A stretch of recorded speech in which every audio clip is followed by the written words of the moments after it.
Good morning. I tell you, I'm Slouching. Yes, sir. Welcome to the Slouch Show. I'm thankful that you are here.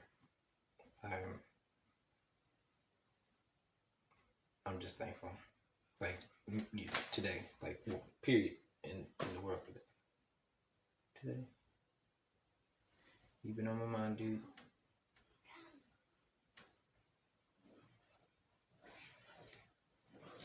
God help my mind. God help my mind. You nasty. I know. Jesus Christ. What is going on in my head? It's been a while. It's okay. Look, I need to go to where I go to.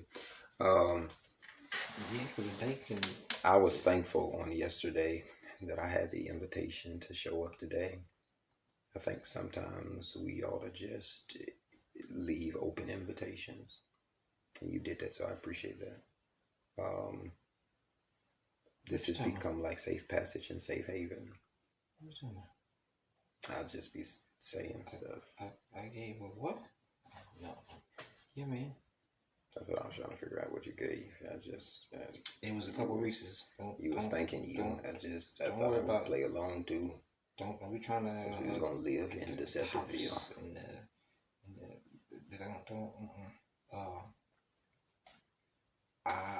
I'm thankful. We don't get serious when you want to get serious. That don't happen. Okay. I was not being. We know what you are. Oh, you looking at me?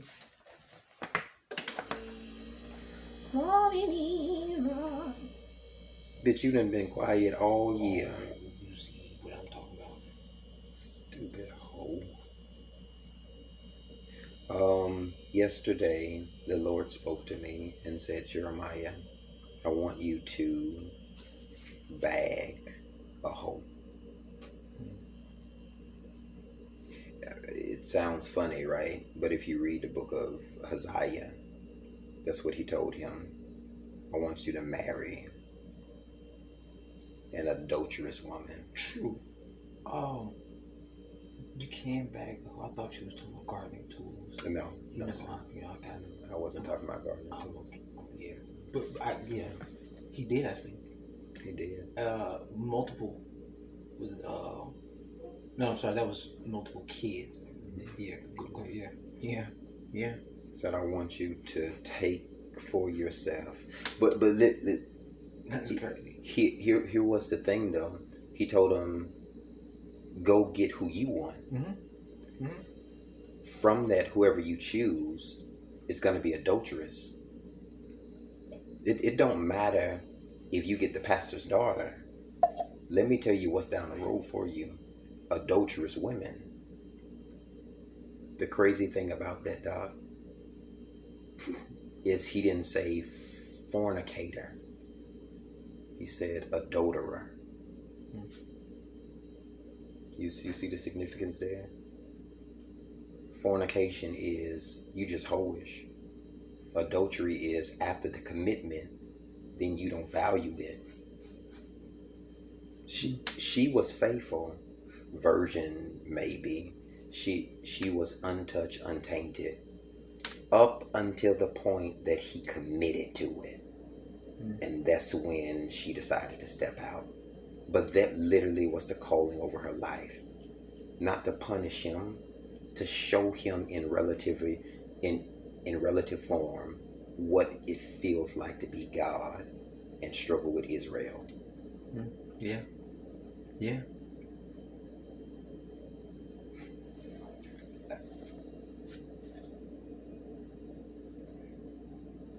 And then give them with the names to name the kids. It's like, what? Whatever they were, none of them was his.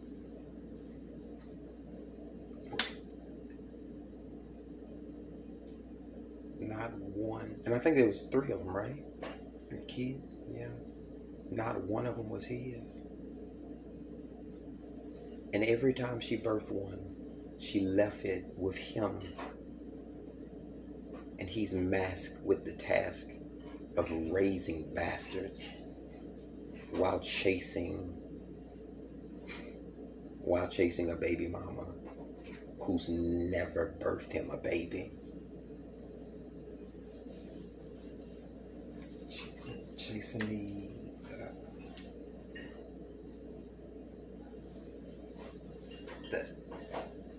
left mother, the after mother, because you can't call her baby mama. Too many kids. It's like how they be saying that's Huntsville hoe. That ain't our. Right? No, it ain't ours. That's y'all's. That's they woman. Well, anywho, I made that reference, and so I thought I would solidify that a little bit and say sometimes you feel like Haziah today. I don't, because I don't deal with them problems, but somebody does. You feel like you're married to it, but it can't commit to you. You feel like you're called to serve it, but it keeps running away from you. You're called to literally raise them, but they don't even adhere to you because they don't owe it to you because they didn't come from you. And God said, all I wanted to do was show you. The next time you open up your mouth and say what I ought to do, imagine like Hosea, this is what it's like to be me. You couldn't handle this weight on you. Just be you. I'll show you what it's like to be God. These problems, this ain't what you want. The everyday, day-to-day of dealings with Trevor is how we want to hand it off sometimes. To let alone play God. I watched the movie Bruce Almighty and Evan Almighty. That was about Noah. Bruce Almighty. It's crazy, but still. What's the scripture that relates to like to be you? What you mean? Like me and my story, like what I've been. Yeah, like if you had to pick a particular story, like you know, in like not preachy, but preachment form, like it would be multiple, but yeah, I don't believe just one. No, I agree one.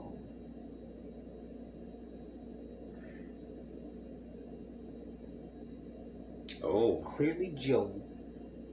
Can't use Job. No jokes, that's cheating. With your nice hair. It has to be combed. Ooh, let me give you one, and you give me one. Okay. Acts chapter 16. Paul and Silas in prison. We're gonna title this. You don't know what it's like to be me. Part 1, Trevor. So Solomon. What are we doing? Just a day like being you. Just relating that story to your life. Kind of, sort of. Like. You said Acts 16. 16, which is Paul and Silas in prison praising. And earthquake came and. Oh, okay. So you want me to relate that to me right now? Okay. I mean, well, that's not even to be like arrogant or nothing to them, you know. That's easy. Like just Jay and Trevor. No, we haven't been to jail together. We didn't been to fucking jail. And we've spent some time with each other. And like, we've been there behind. We've been there through earthquakes. But when it's all still said and done, we're there to help somebody knocked jump off the edge. Even if we're close. How many times? Like, we put up with, we go through all because we know, like, know where we're going, but not how to get there. So, like, I look at things now.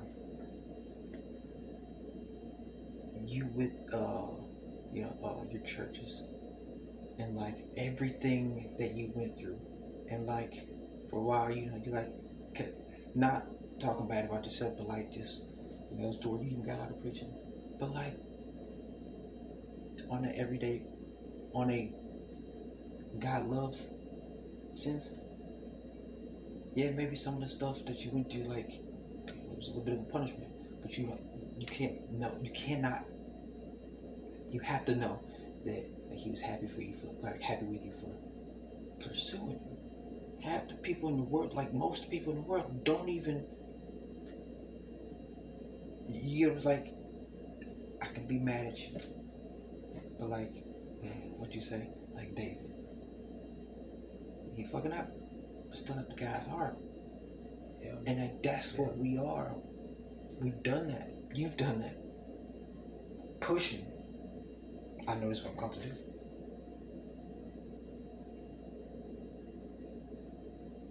We definitely take the time to save.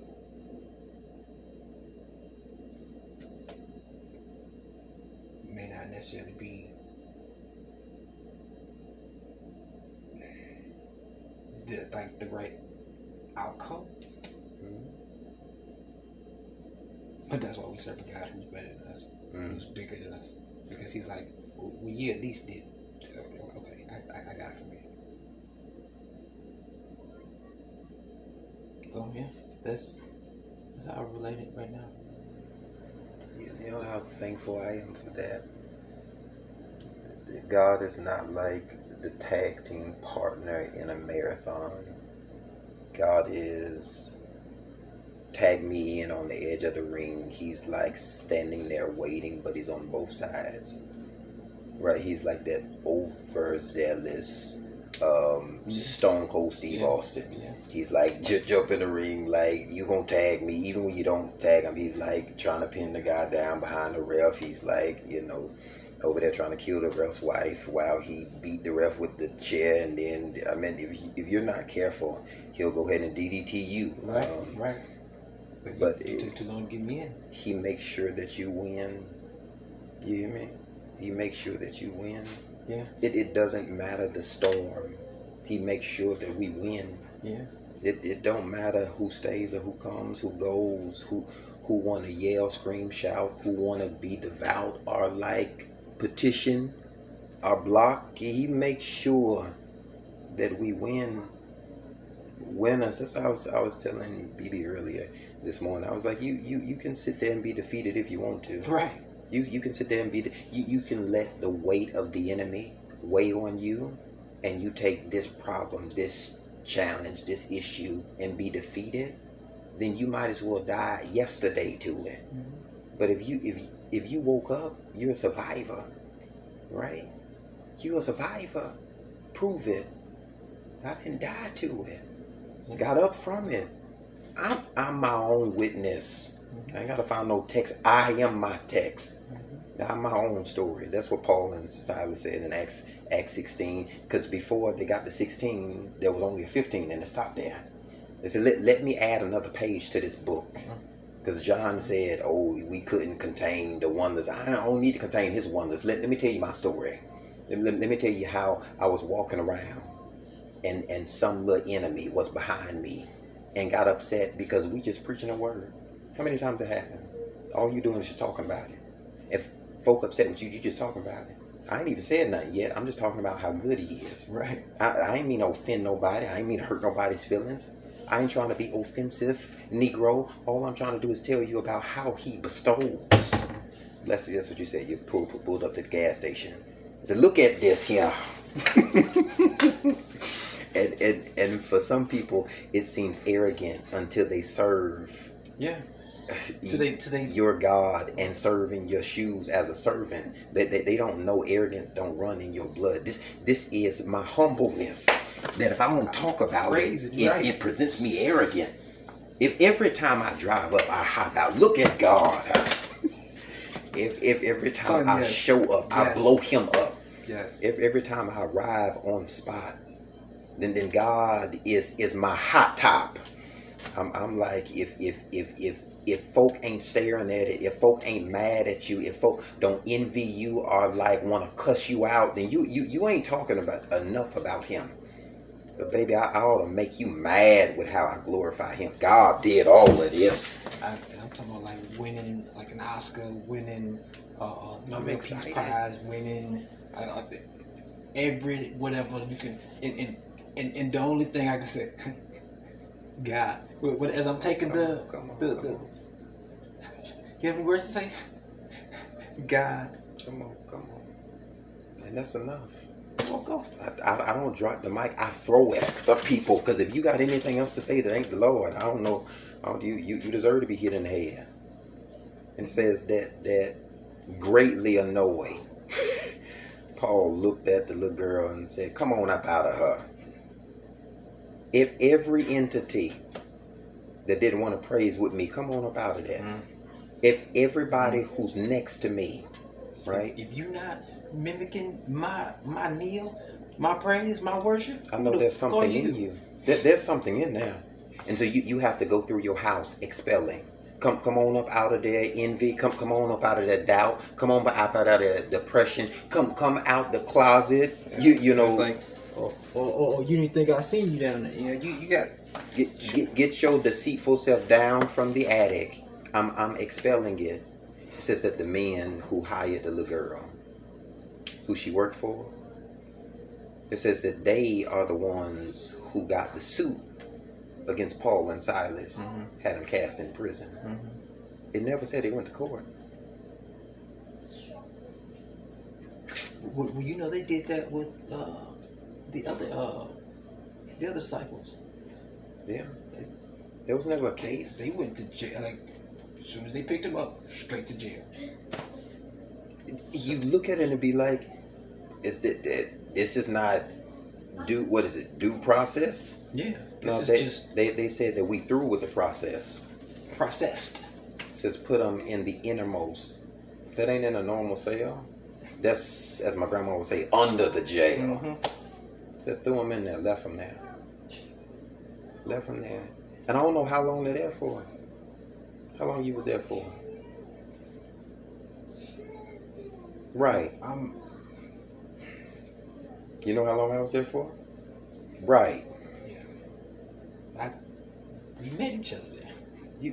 You ever felt like that though? God, I don't even know how long I've been here.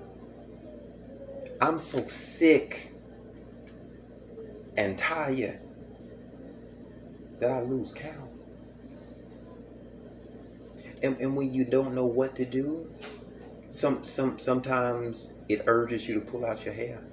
Sometimes it urges you to pull out the people's next to you hair because they're so nice, and you done pulled out all of yours. Y'all see that? I done pulled out. I'm working the back of his. I tell them just warn me so I can take the glasses off because these guys. Y'all should see the Gucci's that he ordered that are on the way. You ain't have to tell them.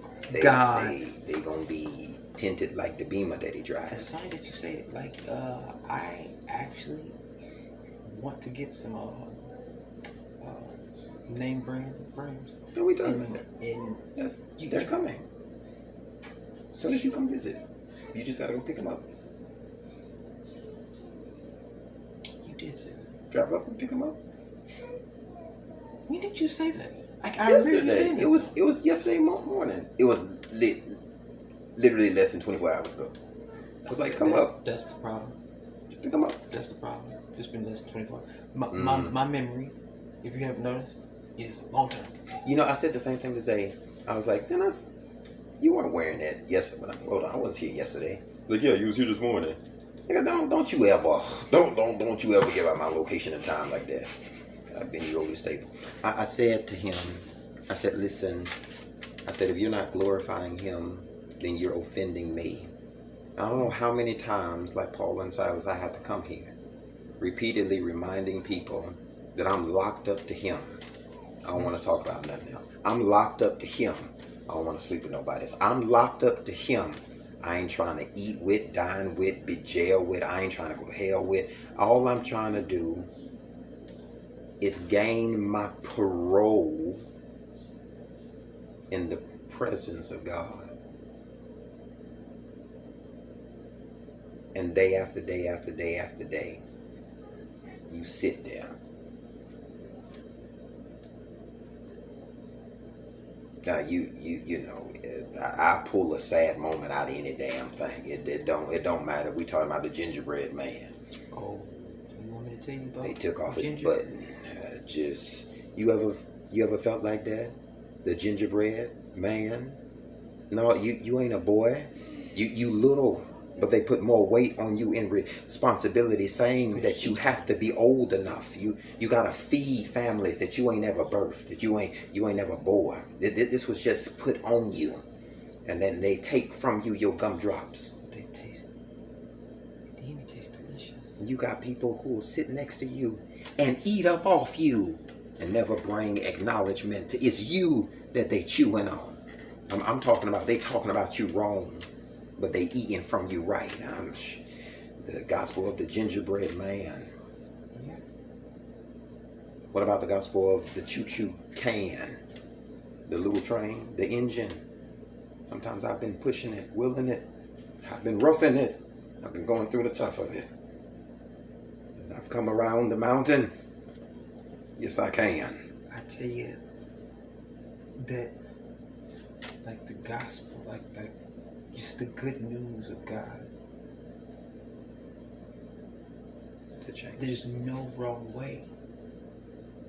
Just like Reese's. There's no wrong way to eat a Reese's. And like people be trying, it comes wrapped. People trying to hide it. That's right. Put a cover on it. That's right. Why it's dark? You gotta peel it off and like it's magnificent. You don't melt. Like, no. Like, eating one is like, if I could think of like what heaven would taste like the, you know, when you get like you walking or you floating or whatever. It'd be wrapped goodness. Like it would smell, oh my God. That's why he said, "Oh, taste and see today." Oh, taste and see. What if it's like that for everybody? Like they just, their personal, their bliss or whatever. I mean, I get like, could be we all up there like what they talk about the cherubims, and we could be like deformed and stuff, but like still praising God. But what we would call it deformed, but like cherubim. Glory to God.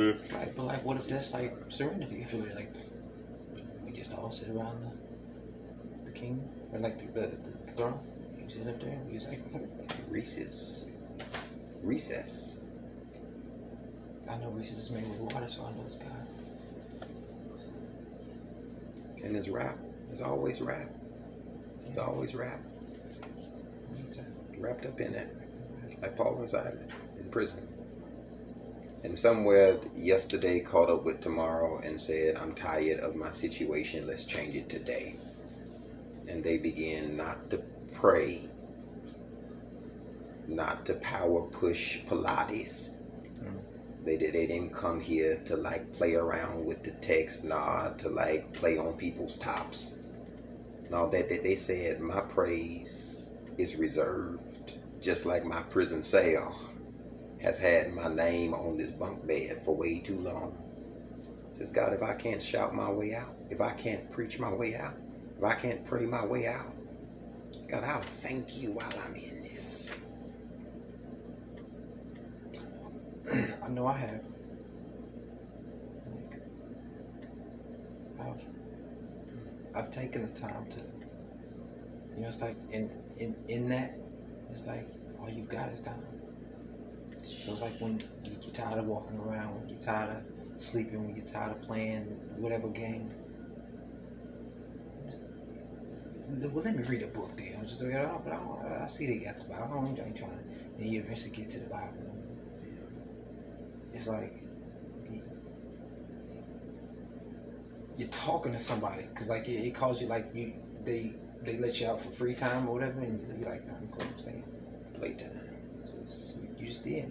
and you read, like, I just thank God for like the multiple times that I've like, Lord, I promise I'm gonna do better. I promise you get me out of this, but He hasn't like. What, I need to collect on that promise. Come on. What this is? A day late, a dollar short. That's nowhere close to if God asked for. Seriously. But like he don't. He don't hold it against you. He comes to us and says, "Look, since you about a day late, a dollar short, I'm gonna give you a couple dollars, and I'm gonna give you a day."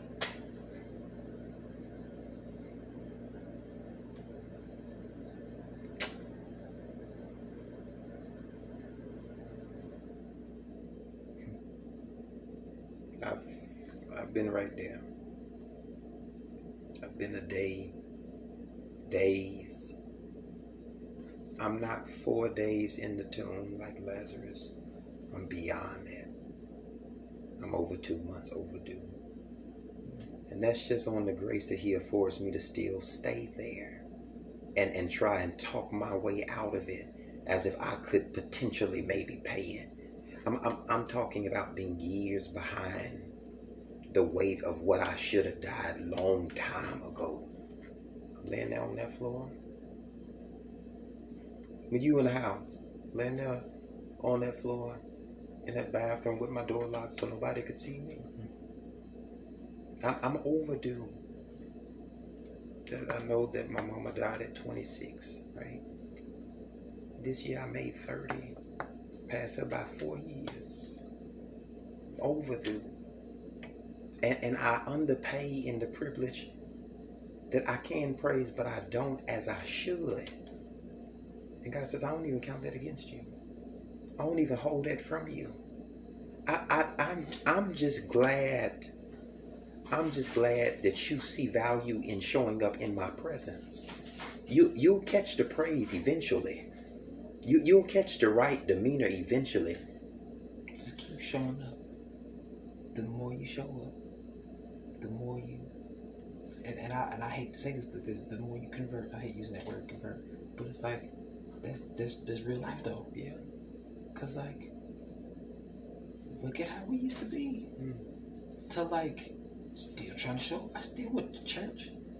A bunch of different churches. I was going to switch from Adventist to from a Baptist to Pentecostal. They were non-denominational, and then we just Christians. We just gonna be Christians. And God is like, in whatever way, you gonna get it eventually. Right? That's what what's his face said, Paul or Saul, whoever. He was like, in whatever place I find myself content. I've learned to thank Him in the prison or in the Players Club. Thank you. In the penthouse, I'm alive. Or in the pig's pen. Thank you. And you made that. Thank you. Thank you. You know something like real talk? Praise would change your position. Yeah. You see that?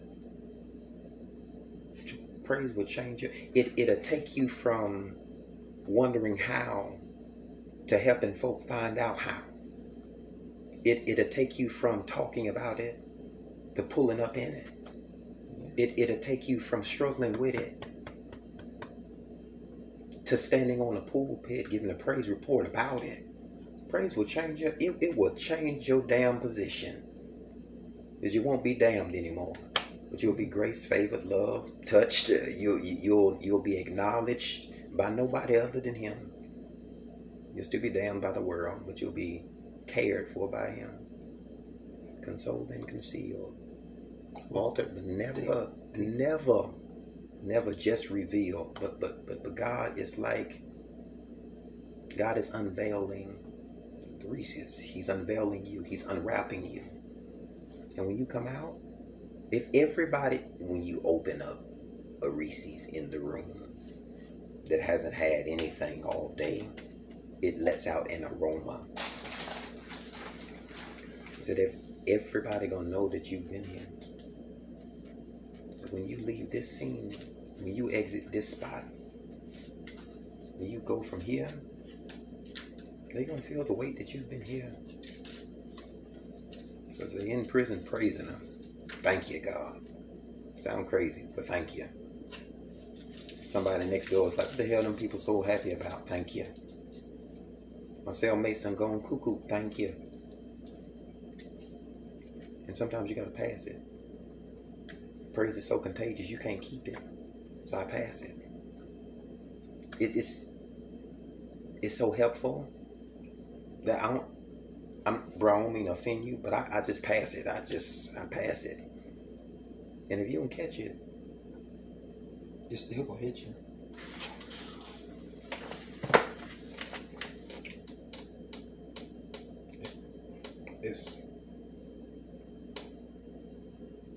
I know that, like, we did the one on, like, stepping into your blessings. How many blessings have we just stumbled into? How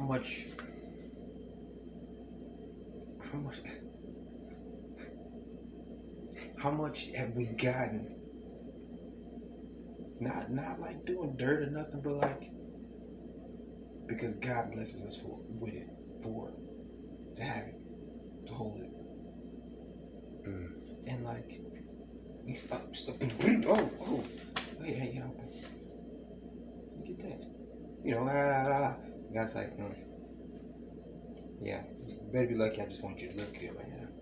You better be lucky I just wanted you to feel love right now. You better be lucky, I know you're going to mess up.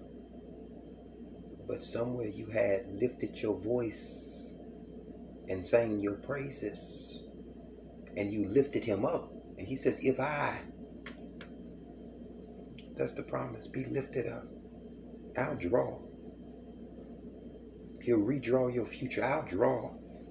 I'll redraw the way that they talked about you. I'll draw. The way that they was filing the lawsuit against you. I'll draw. All man under me. So I lift him. So I can't deal with it. When I can't fix it, when I can't heal it, I can't hold it, I'm losing grip of it. I lift him. I know he'll draw it and retrace it. He'll go back in time and rewrite it. He'll reprint the pages of it. God don't just fix it. God completes it or erases it, redrafts it. You said draw. Yeah. Make sure you're withdrawing from God. Because the only thing that's going to come out from that ATM is, excuse me, not ATM, that GOD is nothing but blessings. Wellspring of it. And you do have to lift something. You have to lift your hands in order to push in the code. You have to lift your hands to put the card in. You have to lift your hands to get on the screen and figure out what you want. You also have to lift your hands for once the transaction is finished and you grab it. What's the code? Psalms 23:1. The Lord is. Psalms 23:5. Yea, though I walk through the valley of the shadow of. That I ain't scared of none of that, because I know the Lord has been with me. Verse 6 and 7. That his rod and his staff protects me, leads me, guides me, it directs me. Oh, he comforts me. What is the code? Acts 16. That when we was locked up in it, thrown away from it, folk gave up to us, told us in our faces that we'd never see the break of day. Says God came in and stirred up the foundation. He says, I'll change the floor plan. They don't want to let you free. I'll break up the foundations of what they call, right, their mortal eternity. So I'll change it. I'll fix it. What is that code? That when there was nothing, Genesis 1, that God saw value in my darkness and hovered over it. Not the water, the darkness of it. And then lived in it. It did say darkness was upon the face. Come on. The deep. Wasn't none here but your black self. And God said, I know that they walk away from it, that they won't see value in it. Because what they literally cannot see is God. He sees this. I see it. I saw you when they weren't even thinking about you. I saw it. What's that called? Jeremiah 29. No, Jeremiah 1. That before you were formed, I knew. I knew the plans, 29:11, that I had for you. I don't care what them other folks think about you, say about you, spread about you. I knew. It's one that says, I've numbered every hair on your head. I know every hair on your head. Somewhere in Proverbs, the sparrow. Like, God knows. He knew. Come on, Job. 42. He knew. Says, I delivered you, that your latter would be greater than your former. I know the former was bad. I know it was hard. I know you was locked up. The former was something I don't even want to deal with because I had to farm in it, Laban. For Rachel, I ain't even want her. Says that's okay. Your latter gonna be greater. Was it Acts? I don't know. Somewhere in the New Testament, Paul said that this is the trouble you face right now is of no value to the blessings that's coming. You thought you saw something with the car. You thought you saw something with the glass. You thought you saw something with the wife. You thought you saw something last season. Negro, if I showed you what God has in store for you, since it will blow your mind. Eyes have not seen. That's why folk can't believe the dream that you spreading. That's why folk can't share in your vision that you're trying to tell them about. Why is that? Eyes have not seen. Ears have not heard. They cannot comprehend the stuff God done put on your heart. That you about to walk into, about to build. About to brag on him and praise him about. Right. I think people don't see that in Revelation. So Jesus, Yahweh, presented himself to John. The Revelator. Right. Don't do that. Right. So like,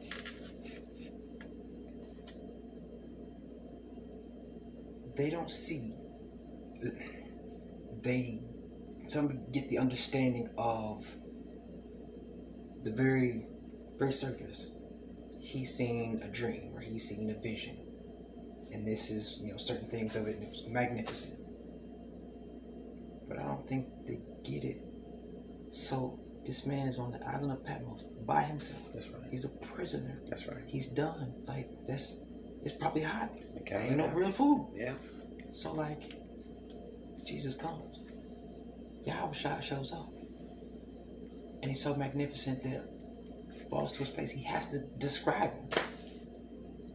Like, he did not stay there. It doesn't say what happened to do. It don't say that like he died afterwards or he stayed on Patmos. It don't say that. Yeah. He says what? Once certain things happen, he sees a new Jerusalem coming. He is literally writing this story going straight through to his end, but the end. So it's probably being written now. You hear what I'm saying? Like, he was up out of off that mountain. Like, just walking through life. That's good. That's good. He was locked. It's worse than Paul and Silas in Acts. Yeah. Because he's at the literal last book of the Bible. And he's by himself. And he has to write his freedom out while he's left on an island. No prison. They said forget that because he's going to praise his way out. That there was no cellmate because he'll sing his way out. So you put my brothers, my buddies, my fellow apostles, my disciples in a prison? You killed them. You gonna put me where I am? We can't even kill him because when we bury him, he'll only grow because he's a seed. There's something about you that makes people alienate and separate because they see the value on you, but they won't ever tell you. So what they do, they separate you. They'll isolate you, make you feel like you're the issue, you're the problem. It's to see, here's what I'm doing for you. I'm singling you so I can reveal to you my plans for you. That sometimes you have to be alone with him to be able to see just what God has for you, because it ain't for everybody else. That's why he told John when the thunders uttered, he said, no, don't write that. Don't write that. There's some stuff. Keep it for yes. Yeah. That's like Noah.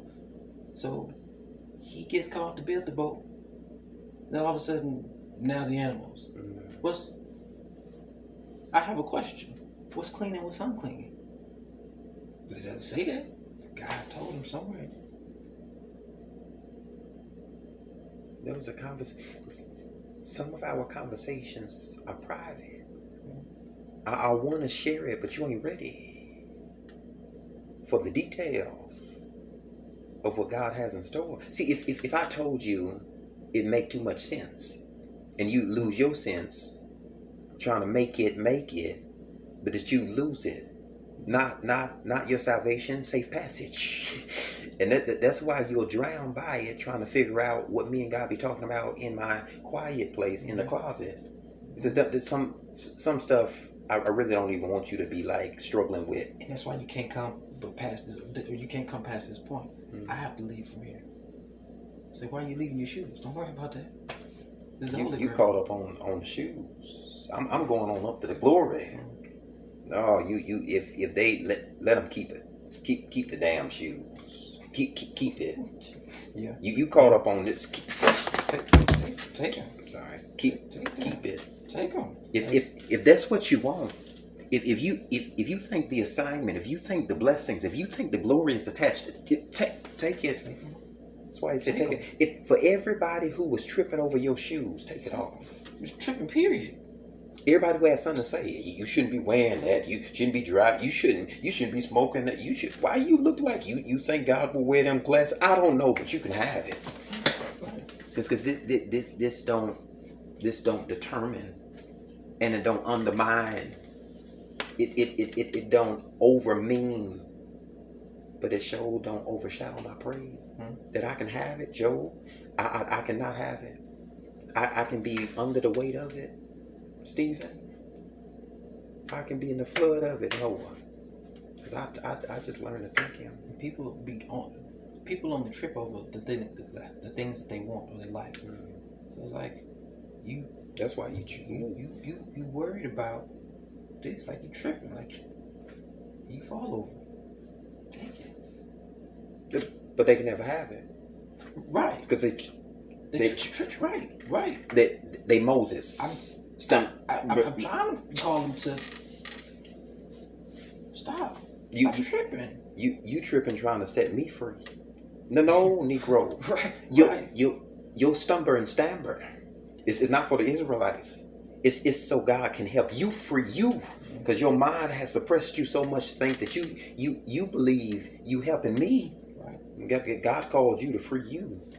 And you're walking around 40 years trying to wonder how everybody else got blessed. Focus on your freedom. Yeah. Like you wonder why I'm always like standing here. Like I've been trying to point you in the right direction this whole time. Come on. You capped off on me. Fine. Every time you walk past me, I just listen. Yeah, I did that. Okay. So come on back. When do you become so much your own prisoner and captive that you go into invisible people asking to set your people free when it's just you who needs freedom from you? You're praying God across the Red Seas that don't even exist, that you're in the whirlwind of just saying you trying to cross over you. Is this the problem with your stutter? It's that you won't shut up talking about you. That's why you keep stammering over it. But God gave him a commandment. He said, this is what I want you to say. I am. Yeah. If every time that they call you a bad word, instead of trying to defend yourself, admit to it because you is that. You're a murderer. I am. You killed that innocent man. I did that. You caught up on you. That's me too. You stupid, trying to save them when I done already set them free. They done been free years ago. That's why you have to wonder about it for 40 years. Said that was me. Then he said, when you come to that place where you're not tripping over it, then you can take them off. Because God will tie it to your feet. He'll melt them to your feet. The bloody ones, he'll melt it to your feet. Where you've been running from Pharaoh, running from your own gods that you done created in your head. So it's painful because it's attached. That's why I was like, it's kind of important. It's painful because it's attached to me. Then God required you to not just forget it or omit it. So take the time. Take it off your feet. I know it's going to hurt you. Because it's like cutting skin. Take it off. I'll wait right here. I've got time. Take it off. I know it's going to hurt. Take it off. I know it's going to piss some people off. Take it off. It's going to make folk that was close to you stand back from you. And then he takes your bloody, messed up running, your tore up, your scratched up, your mucked up, your 40 years wandering feet and say, come on up to glory. He washes them. That's what it. You be talking too low, sir. He said, then he washes them for you. Yeah. They said, when they've been stepping too long. Tell them what you mean. When they've been stepping too long. Stepping wrong. When they've been stepping too much. When they've been tripping over. When they've just been running and skipping and hopping and jumping and so on and so forth.